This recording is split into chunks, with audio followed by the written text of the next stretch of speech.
Je suis ravi d'avoir déjà écouté les premières conférences et puis d'écouter celles qu'il va y avoir après. Je partage votre intérêt pour la science ouverte et je pense vraiment que c'est un enjeu à la fois éthique et même tout simplement de productivité. Euh, et que quand on en parle avec les gens, en apparence, tout le monde dit que c'est fantastique, on va le faire, etc. Et en réalité, je l'ai testé personnellement, même au CESP. Quand on décide de le faire, eh ben, on se rend compte qu'il y a des freins partout et que ça résiste et que voilà. Donc, quand ça résiste, il faut comprendre pourquoi. Alors, on va d'abord parler. Ça marche pas. Comment on fait pour ah, c'est bizarre. Ah voilà, c'est ça. Donc, partager les codes, a priori, c'est plus facile, surtout dans le monde de la médecine, c'est plus facile que de partager des données. Et sur Internet, en fait, il y a plein de discussions, il y a même des papiers qui discutent de l'intérêt du partage de code et pourquoi on a du mal à le faire. Donc là, j'en ai trouvé un, c'est sur un blog de UCL, une université londonienne. Alors pourquoi on devrait partager les codes?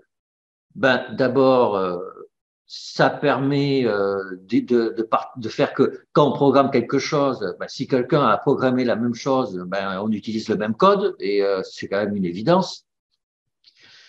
Ça permet de montrer le travail que vous avez fait, parce que souvent, le travail de codage, ben, ça prend un temps considérable, en particulier le travail de data management, et que c'est souvent passé sous silence. On ne voit pas ce travail.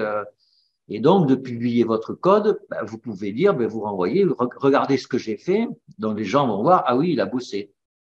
Alors, bien sûr, ça améliore la transparence et la reproductibilité du travail. C'est juste une évidence.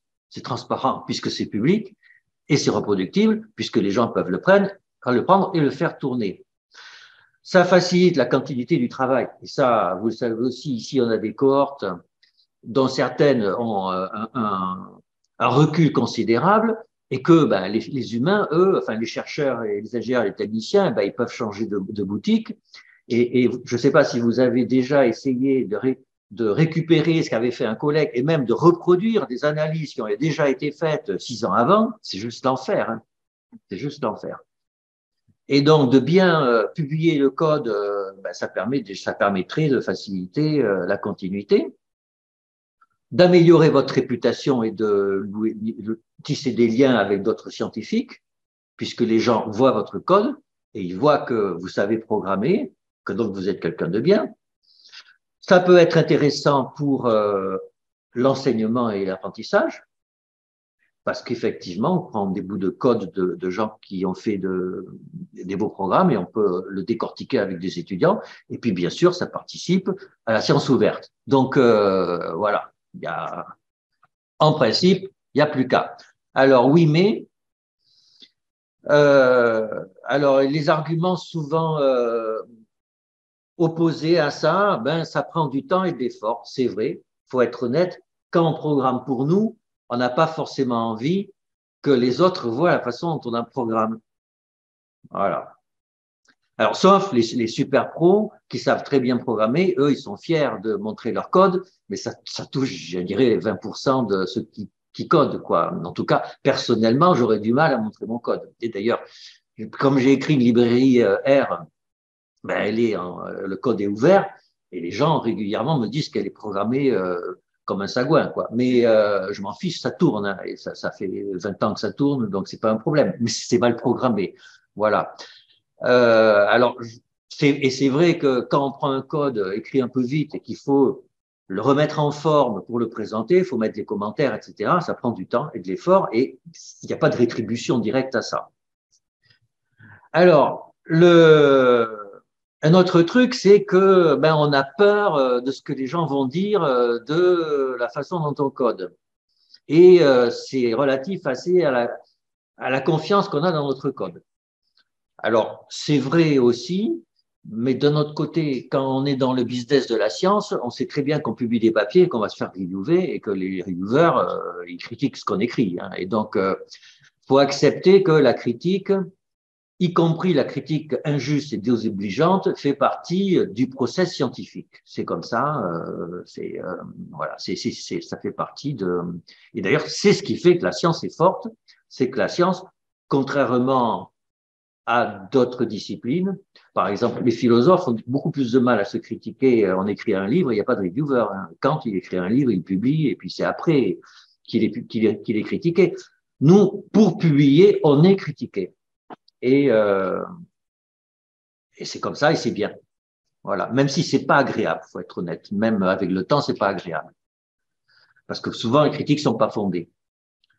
Alors, on ne sait pas comment partager et avec qui partager. Alors, d'accord, c'est vrai. Donc, on va voir GitHub tout à l'heure. Est-ce que c'est bien pour nous? Est-ce que c'est pas un peu geek, trop informatique, etc. Donc, il y a des quand on programme en R ou en SAS, est-ce qu'on va sur GitHub ou est-ce qu'il y a autre chose? C'est une discussion, mais là, c'est quand même un problème mineur. Et maintenant, aujourd'hui, il y a des endroits où on peut partager ses codes. Alors, craindre que le code soit réutilisé sans sa permission. Alors, d'accord. Mais bon, faut-il craindre que le code soit réutilisé sans notre permission? On en revient tout à l'heure au Creative Commons et tout ça. Bah, Creative Commons, on donne pas la permission, on demande pas la permission de réutiliser ce qu'on a fait. Hein, et c'est un peu l'objectif quand même, c'est que les gens puissent réutiliser sans donner la permission. Alors ça, curieusement, c'était les 4 arguments qui étaient montrés, qui expliquaient qu'il pouvait y avoir des résistances et qu'on pouvait lutter contre. Mais comme on dit d'habitude, il y avait l'éléphant dans la pièce dont on ne parlait pas. C'est que, bien sûr, vous avez bossé pendant 6 mois à écrire un code. Si vous le mettez en ligne, que les gens l'utilisent pour publier avant vous, vous avez tout perdu. Et donc, quand même, c'est-à-dire qu'on dit, ah, la science ouverte, c'est collaboratif, c'est cool, etc. Ben, sauf que quand même, la science, c'est aussi un peu compétitif. Et qu'il y a des articles qu'on publie, et que si quelqu'un publie la même chose que vous 6 mois avant, ben, votre article, il n'a plus la même valeur. Alors, on peut dire que c'est triste que ce soit comme ça, parce que ça devrait être que collaboratif, mais oui, mais la réalité, c'est que c'est pas que collaboratif, c'est aussi compétitif. Et que pour avoir un poste, etc., ben voilà. Et donc, et je le sais, et ça, je l'ai entendu au CESP, hein, c'est, ben oui, mais si on a écrit un code qui permet dans le OSNDS de pouvoir associer des schémas de prescription médicamenteuse à une maladie probable, si on a fait ça, c'est comme un secret industriel quelque part. C'est-à-dire que ça a une valeur et que ça nous permet de faire plus de publications. Et alors voilà, ça c'est comment lutter contre ça. Euh, je crois qu'il va falloir avec le temps que, alors on a entendu tout à l'heure, hein, quand même ça bouge favorablement. Il y a moins de fixettes dans l'évaluation des chercheurs sur les facteurs d'impact, etc., et plus sur qu'est-ce qu'ils ont fait vraiment. C'est vrai, hein, c'est pas que du baratin. C'est un peu vrai. C'est pas beaucoup vrai, c'est un peu vrai. Donc ça progresse tout doucement vers moins de compétition absurde, parce que je crois que tout le monde a compris que cette compétition absurde détruisait la production scientifique, hein, et qu'il faut que ça change. Voilà. Mais il va falloir du temps. Donc ça, c'était le côté code.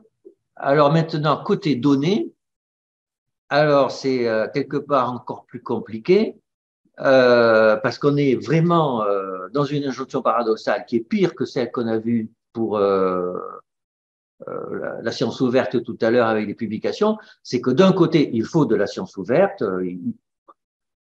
On a récolté, enfin, l'argent public a permis de récolter des données qui vont permettre de créer du savoir et de faire avancer la médecine pour nous.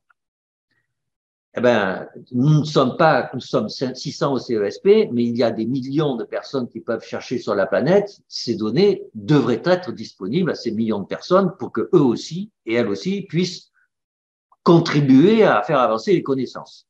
Et je crois que c'est quelque chose de difficile de dire contre ça, fondamentalement. Même s'il y a aussi des problèmes de compétition, etc. Mais nous, alors en plus, c'est un excellent alibi à ne pas le faire, c'est qu'il y a l'RGPD. C'est-à-dire que nous, ce sont des données de personnes qui en plus sont potentiellement malades, avec des informations extrêmement sensibles. Et donc, on n'a pas le droit. Alors comme quelque part on ne veut pas et qu'on n'a pas le droit, alors c'est facile, donc rien ne se passe. Et c'est exactement la situation. Alors, là, dans les 20 minutes qui restent, je voulais vous parler de comment ce qu'on propose au CESP pour essayer de vaincre ce paradoxe. Et donc, la solution, qui n'est pas propre ici, sauf que nous, on a trouvé un cas particulier que l'on propose, la solution, c'est de modifier les données pour que elles ne soient plus des données sensibles au sens de l'RGPD, mais qu'elles soient utilisables un peu partout. Et alors, en fait, pour ce séminaire, j'ai fait un petit tour d'horizon de la littérature. Et en fait, déjà dans les années 80, même 70, cette question se posait. J'imaginais pas ça. Par des statisticiens. Et en particulier Rubin, que vous devez connaître, hein, pour être un statisticien, un bricoleur génial, c'est-à-dire qui a touché à tout et qui a fait, chaque fois qu'il touchait des trucs, il faisait des trucs assez, trouvait des choses fantastiques. Et il a publié des papiers, on verra tout à l'heure, assez astucieux. Et puis c'est tombé dans l'oubli. Et puis c'est avec les GAFAM, en fait, et j'avais pas réalisé que cette question de l'anonymisation des données est devenue très importante parce qu'en fait, les GAFAM, comme vous le savez, récupèrent nos données et ils les vendent. Mais en fait, quelque part, ils n'ont pas le droit de les vendre comme ça à tout le monde. Il faut que quand ils vendent l'information qu'il y a dans les données. Ils vendent l'information qu'il y a dans ce que vous avez mis. Mais en principe, ce qu'ils vendent, les utilisateurs de la vente ne doivent pas pouvoir revenir à vous. Et donc, du coup, alors, il y a un problème de privacy. Mais alors, eux, c'est pas exactement formulé de la même façon que nous. Eux, c'est avec une question de requête. C'est-à-dire que j'ai des données qui vous appartiennent et je veux m'assurer que ces données, je les stocke, mais je vais permettre à quelqu'un à l'extérieur de faire une requête sur les données que j'ai. Et il faut que l'information contenue, qui est le produit de la requête, ne permette pas de trouver une information qui vous concerne directement. Et comme ça, ils disent, vous nous filez vos données, ok, vous avez signé la case, ces données, on les stockées sur nos ordinateurs, nous, on va s'en servir, mais ça sera toujours en protégeant votre privacy à vous. Mais pour le garantir, il faut être sûr que la requête ne permet pas de remonter à vous. Et en fait, c'est un problème mathématique extraordinairement compliqué. Et donc, il y a beaucoup, beaucoup de recherches là-dessus. Et nous, en réalité, en fait, on fait des requêtes particulières. C'est la fonction identité, c'est-à-dire on prend tout le jeu de données. C'est la fonction, on fait la requête où on prend tout, sans rien modifier. Mais en fait, c'est un cas particulier. Ce que l'on fait est un cas particulier de la question que se posent les GAFAM. Alors, donc là, je reprends l'article de Rubin et il y a des papiers récents qui partent de Rubin. Alors, Rubin, c'est donc 1993, ça a 30 ans. Alors, il dit voilà, on a des datas. Alors, les variables X, c'est par exemple le décès, donc c'est une variable publique, donc on s'en fout.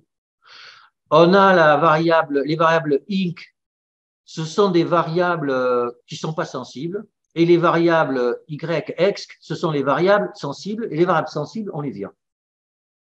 On les vire, et en fait, on va imputer, et Rubin, il a trouvé des trucs pour imputer, on va imputer les y sensibles à partir des x et des y sensibles.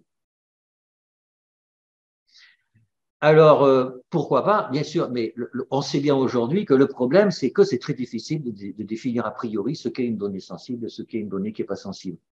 En fait, on sait bien que toutes les données sont sensibles. Et ça, on s'en est rendu compte dans les 20 dernières années. on s'est rendu compte qu'en fait, on pouvait remonter à la source des individus à partir de données qui ont l'air complètement mineures.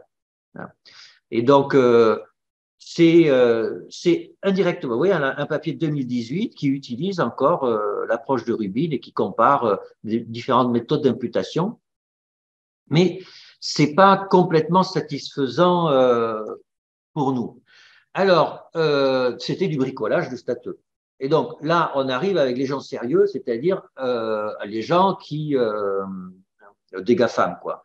Alors, quelles sont les stratégies qu'ils utilisent de base? C'est ce qu'on appelle le cas anonymat. C'est-à-dire là, à gauche, vous avez un jeu de données. Alors là aussi, on va définir des données ultra sensibles, donc le nom et la religion, et là, on vire. Et puis, vous avez des données sensibles qui sont en rouge et des données pas sensibles.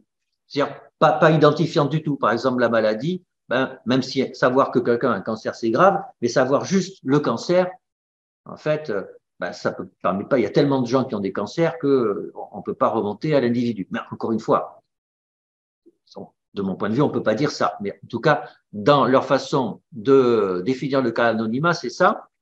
Et alors, vous voyez, donc, il y a 3 variables sensibles. Et ce qu'ils font, c'est qu'ils regroupent. Vous voyez, au lieu de mettre l'âge, ils font des catégories d'âge.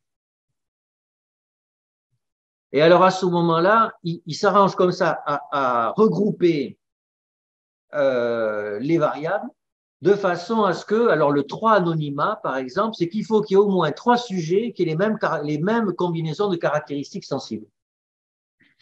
Donc, du coup, ça garantit une forme d'anonymat. C'est-à-dire les gens sont noyés, un individu, en fait, est noyé dans un cas groupe. Et ce qui est drôle, c'est que j'ai regardé sur Google Cloud, ils revendiquent une privacy avec un cas anonymat. Alors qu'il y a des papiers qui disent que ça ne marche pas. C'est-à-dire qu'en fait, on peut montrer qu'on peut casser un cas anonymat. Parce que pourquoi? Alors, mon interprétation en termes de statut, c'est qu'en fait, toutes les variables sont potentiellement sensibles, ça, c'est une réalité, et que si vous avez 500 variables, en fait, c'est juste pas possible de fabriquer des paquets qui sont suffisamment étroits où il y a 3 ou 4 personnes qui sont dans les mêmes paquets à chaque fois. Vous voyez, si vous faites toutes les combinaisons des 500 variables, forcément, vous n'aurez qu'une personne, à moins de faire des regroupements énormes, et à ce moment-là, on perd toute information. Donc, le cas anonymat, c'est pas considéré comme un truc sérieux. Alors, le papier, moi je trouve, alors j'ai pas fait une revue complète historique, hein, mais le papier béton du domaine qui définit la notion de differential privacy, qui est la notion qu'on trouve partout aujourd'hui dans le domaine. C'est un papier de Céline Dwork, je crois, qui est une matheuse de Microsoft, qui a écrit ce papier, qui est accessible en ligne gratuitement. Et en fait, c'est de la cryptographie. Et or, je ne sais pas si vous connaissez le domaine de la cryptographie, c'est horriblement compliqué. C'est des maths extrêmement sophistiquées et c'est un microcosme mathématique. Quand on n'est pas au fait de leur jargon, c'est difficilement accessible. Donc, le papier est compliqué, mais on peut quand même en tirer quelque chose. Alors, ce qui est intéressant au début, c'est l'introduction. Alors, elle dit, il faut quand même définir ce qui serait interdit quelque part à partir d'un jeu de données. Alors donc, il y a un auteur qui définit la semantic security, donc sécurité sémantique, et il dit, voilà, en principe, on ne devrait pas accéder à un dataset si on est capable d'apprendre quelque chose de quelqu'un sans l'accès au dataset. C'est assez beau comme voilà le dataset, il est je ne devrais pas pouvoir le donner comme ça si je suis capable d'apprendre quelque chose sur quelqu'un avec ce dataset. Alors le problème, c'est que ça, c'est impossible. Il faut arrêter de faire toute l'épidémiologie. Parce qu'en fait, nous, on a un dataset et on veut montrer que avoir une obésité, c'est un facteur de risque de maladie cardiovasculaire. Eh ben, du coup, si je vois quelqu'un qui est en surpoids, eh ben, je sais qu'il a plus de risques d'avoir une maladie cardiovasculaire. Donc, j'apprends quelque chose sur lui à partir de ce qu'il y a dans le dataset et à partir même de ce qui est écrit dans la publication à partir du dataset. Mais c'est notre métier de faire ça. C'est notre métier de pouvoir donner des informations sur des gens qui n'existent pas sans le dataset. Donc, la sémantique security est impossible. Voilà.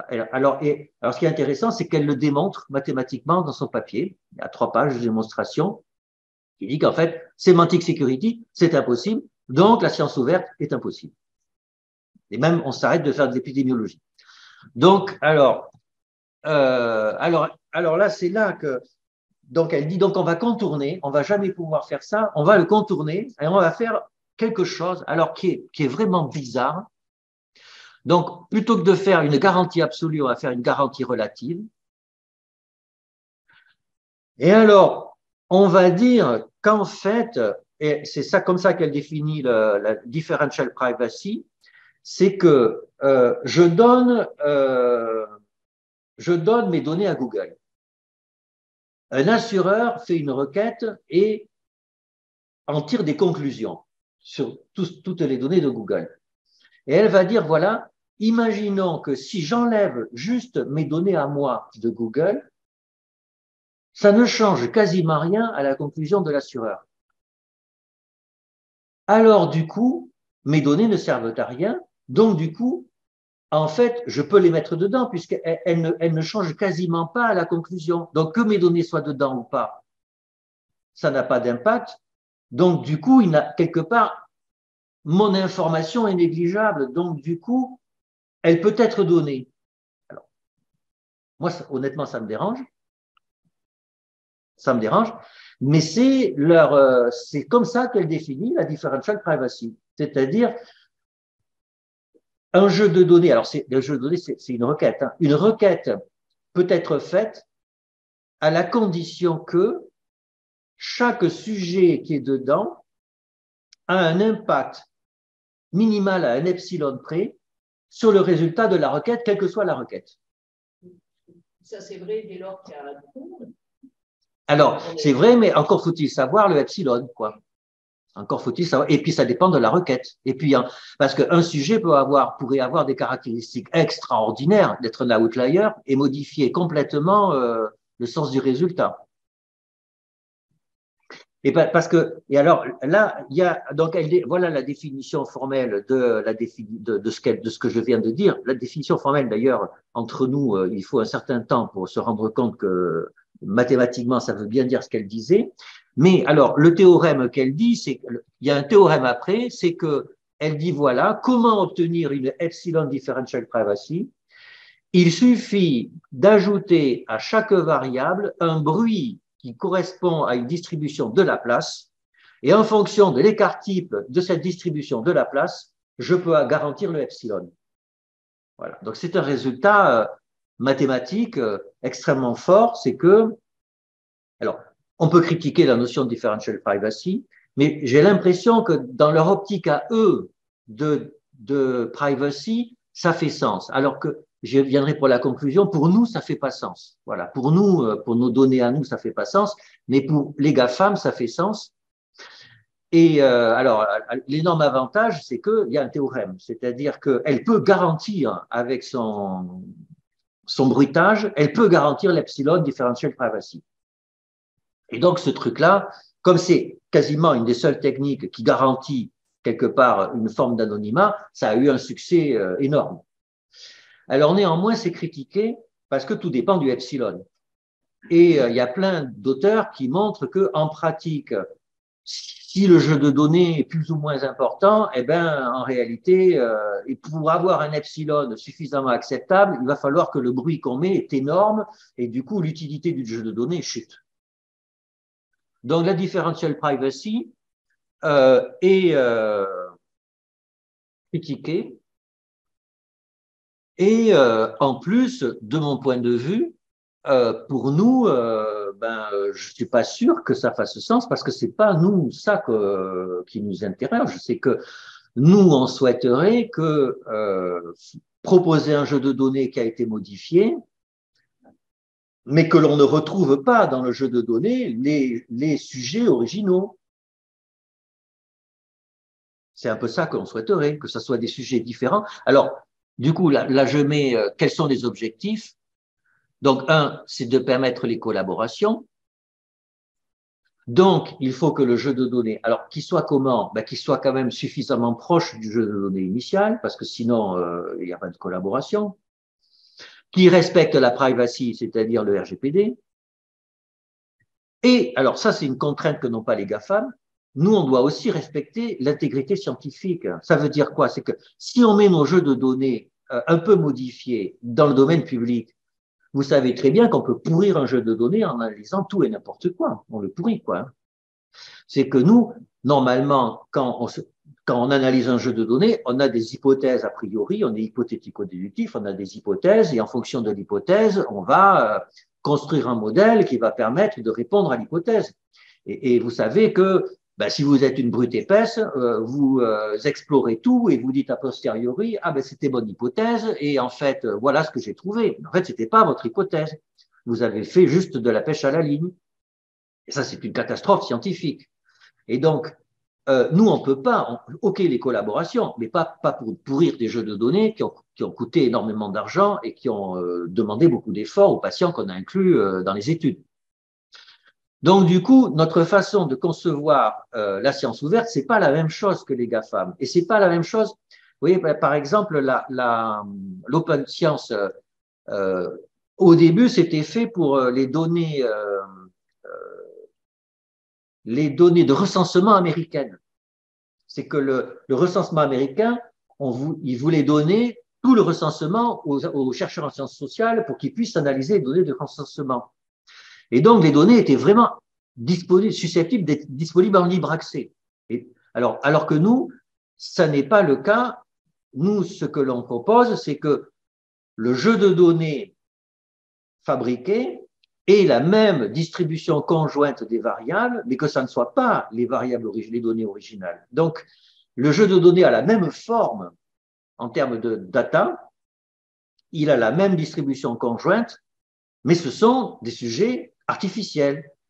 Et donc, tous les gens sur la planète peuvent tenter des analyses, et s'ils se rendent compte que cette analyse répond à une question scientifique pertinente avec un résultat qui potentiellement serait intéressant, alors ils contactent le chercheur du CESP qui prend le script du collègue qui a fait les analyses, qui le fait tourner, lui, sur les vrais data, sur les serveurs du CESP, et ils font une collaboration avec un petit contrat en disant, ben voilà, toi, tu as eu l'idée, tu as fait les scripts, moi, j'ai les datas, on va écrire l'article, si les résultats sont intéressants, on mettra nos noms en premier, en deuxième, etc., etc., et puis ça sera une collaboration, moi ayant les données, toi ayant l'idée et le code.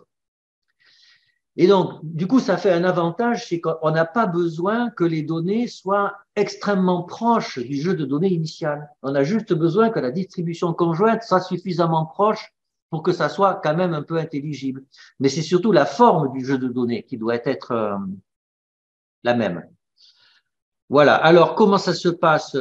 Alors, ce qu'on va faire, c'est on va générer aléatoirement des données à l'aide d'un échantillonneur de Gibbs. Donc, c'est un peu la même, je vais bientôt finir, c'est un peu la même approche que Rubin. C'est-à-dire qu'on prend le jeu de données, dessous, on met autant de sujets qui n'ont que des données manquantes.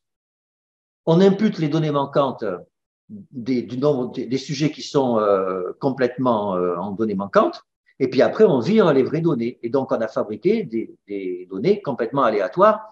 Et l'échantillonneur de Gibbs garantit que la distribution conjointe est la même. Alors, néanmoins, il se peut que par hasard, l'échantillonneur de Gibbs tombe dans un minimum local qui correspond à un vrai sujet, du jeu de données original. Et donc, on borde ça par ce qu'on appelle une Key Neighborhood Privacy, c'est que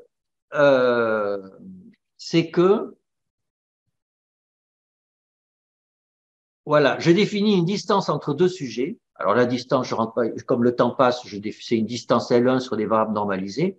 Alors la Key Neighborhood Privacy, c'est quoi? Eh bien, si on a le sujet imputé numéro I s'appelle input I, donc ça c'est le jeu de données imputé. Je prends le sujet authentique de J de I, qui est le plus proche possible du sujet imputé. Alors, si cette distance, la plus petite possible entre le sujet imputé et un des vrais sujets, est plus petite que le max de la distance entre deux vrais sujets, dont l'un est le sujet J de I, alors on vire ce sujet, le sujet input I, parce qu'on considère qu'il est trop proche d'un vrai sujet. Comme ça, on garantit que les sujets imputés sont plus éloignés que les K-1 sujets du vrai jeu de données qui sont les plus proches du sujet qui est le plus proche du sujet imputé. Donc, c'est ça qu'on appelle une neighborhood privacy, c'est que je garantis que tous mes sujets imputés sont plus loin qu'un voisinage autour de tous les sujets vraiment présents dans le jeu de données. C'est la garantie qu'on donne. Alors, je crois que c'est ma dernière slide. Bien sûr, ça ne peut pas garantir et ça ne pourra jamais garantir que l'on ne trouve pas par hasard un vrai sujet. Et ça, c'est ce qu'on appelle le paradoxe du singe savant. Vous mettez un singe devant une machine à écrire, il y a une probabilité non nulle qu'il écrive toutes les œuvres de Shakespeare du début jusqu'à la fin. Voilà. On ne pourra jamais montrer, c'est absurde, ça n'est pas possible, sauf qu'on ne peut pas montrer que ça n'est pas possible parce qu'il y a une probabilité non nulle. Voilà. Donc, on ne peut pas demander à un algorithme qui génère des sujets aléatoires, même avec des protections contre une proximité trop grande, de garantir toute forme de sécurité parce que c'est impossible. Voilà. Et donc, encore une fois, si l'on demande l'impossible, alors du coup, on s'arrête de travailler et on ne peut plus rien faire. Et donc, je pense que ce qu'on propose là permet quand même de verrouiller au maximum ce que la RGPD serait susceptible d'accepter. Mais je sais que c'est discutable. Donc, du coup, discutons-en.